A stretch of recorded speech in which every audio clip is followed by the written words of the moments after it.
Hello everyone, welcome back to the channel. Let me show you how you can use promo code on Paramount Plus. Now we're only able to use the promo code when we are signing up for a new account.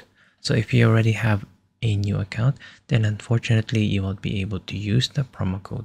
But instead, what you need to do is to create a new account and a new payment details. So let's go ahead and let me show you how you would do that.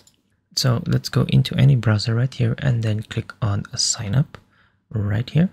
And then what we're going to be doing is we're going to be clicking on continue once again right here. And then we're going to be adding in our information right here.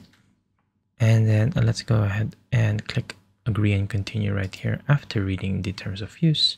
And then go ahead and click agree and continue. Now on the next step, just go ahead and click continue once again. And then you're going to be given a plan that you want to go ahead and choose. So, if you want to plan annually or if you want to do it monthly, you can go ahead and do so. But do bear in mind, there is a 7-day free trial for you to go ahead and choose. So you can go ahead and do that.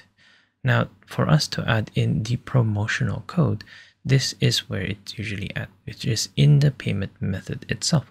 So after adding in your details, your address, your town or city, the postal code, credit card number details right here, this is where we can go ahead and add in our promotional code. So if we go ahead and click on this, then you should be able to see a promotional code right here, and then just go ahead and apply. So if you are a student, you can go ahead and search up for a Paramount Plus discount using something like Student Beans or any other offers that you have.